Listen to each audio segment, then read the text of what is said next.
Assalamualaikum warahmatullahi wabarakatuh. Semoga keselamatan dan kesejahteraan senantiasa Allah berikan kepada kita semua. Pendidikan merupakan proses kita menuntun. Menuntun di sini maksudnya kita sebagai seorang guru atau selaku orang tua menuntun tumbuh kembangnya potensi diri atau karakteristik yang dimiliki oleh siswa agar tumbuh dan berkembang sesuai dengan tuntutan kodrat alam dan kodrat zaman. Dalam hidup tumbuhnya anak-anak kita, pendidikan itu berhubungan dengan kodrat zaman dan kodrat alamnya. Andai kata anak kita baik pada dasarnya, tentu anak tersebut perlu mendapatkan tuntunan agar semakin baik budi pekertinya. Namun, jika ternyata anak atau murid kita kurang baik dasar perilaku atau budi pekertinya, pada hakikatnya anak kita tersebut berhak untuk mendapatkan tuntunan agar bisa memiliki perilaku dan budi pekerti yang baik. Dalam proses pendidikan atau pembelajaran, seharusnya kita sadari bahwa peserta didik kita itu bukanlah seperti kertas kosong yang bisa dengan semaunya seorang pendidik menulisi atau melukis atau menggambar kertas tersebut sekehendak hatinya. Akan tetapi kita juga jangan menganggap bahwa murid kita atau anak kita itu bak ubahnya seperti kertas yang setelah penuh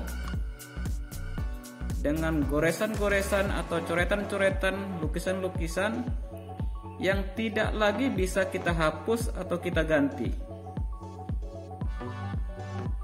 Nah, sebaiknya selaku pendidik kita memposisikan anak kita atau murid kita seperti benih unggul yang memiliki potensi tumbuh dan berkembang dengan baik jika diberdayakan. Oleh karenanya, dalam proses pembelajaran, sebaiknya seorang pendidik tidaklah memposisikan murid atau anak hanya sekedar objek pendidikan.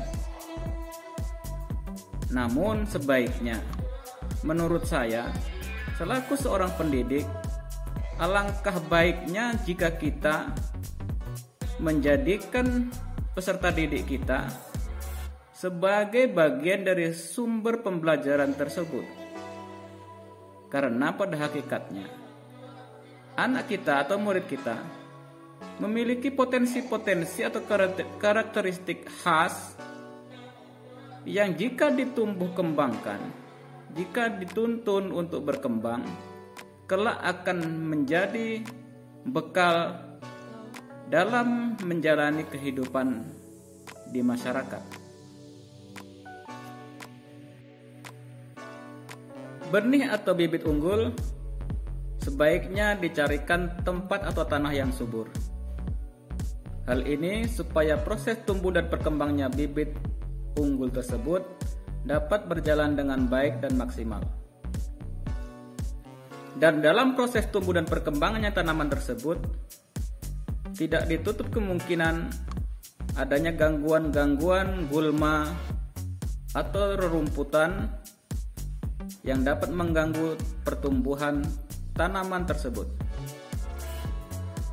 Di samping itu, juga di dalam proses pertumbuhan dan perkembangan ini perlu dibantu dengan melakukan pemupukan. Hal ini perlu kita lakukan agar tanaman tersebut dapat tumbuh dan berkembang dengan maksimal untuk mendapatkan hasil yang optimal. Nah, begitu juga dengan pendidikan terhadap anak kita. atau murid kita. Murid kita itu ibaratkan benih atau bibit unggul yang segera dicarikan tempat yang baik, yang nyaman, yang bisa membantu optimalnya pertumbuhan potensi atau bakat dan minat serta karakteristik yang dimiliki oleh murid kita. Nah, dalam perjalanan mendidik itu tentunya juga adanya gangguan-gangguan. Nah, gangguan-gangguan tersebut harus dibersihkan, dan posisi kita sebagai pendidik, kita memfasilitasi anak didik kita agar bisa menyingkirkan gangguan-gangguan tersebut. Kemudian kita selaku pendidik juga perlu memupuk, memberikan motivasi agar potensi diri yang dimiliki oleh anak didik kita dapat berkembang secara maksimal. Dan pada akhirnya apa yang menjadi tujuan atau cita-cita anak didik kita dapat tercapai, sehingga anak didik kita bisa selamat di dalam hidupnya.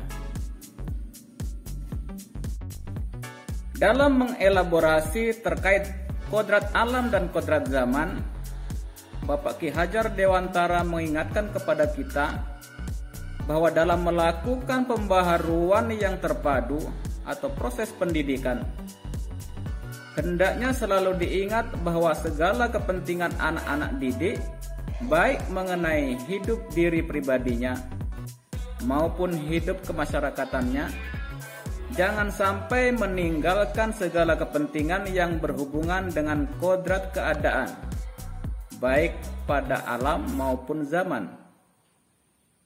Sementara itu, segala bentuk isi dan wirama, yakni bagaimana cara mewujudkannya, hidup dan penghidupannya tersebut, hendaknya selalu disesuaikan dengan dasar-dasar atau asas-asas hidup kebangsaan yang bernilai dan tidak bertentangan dengan sifat-sifat kemanusiaan. Sebagai penutup dari video ini, kembali saya ingatkan bahwa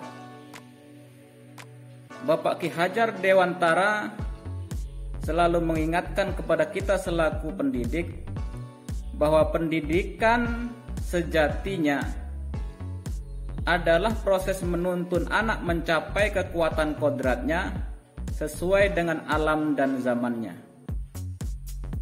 Dan mengenai pendidikan dengan perspektif global, Bapak Ki Hajar Dewantara mengingatkan bahwa pengaruh dari luar tetap harus disaring atau difilter dengan tetap mengutamakan kearifan lokal, sosial, budaya negara kita.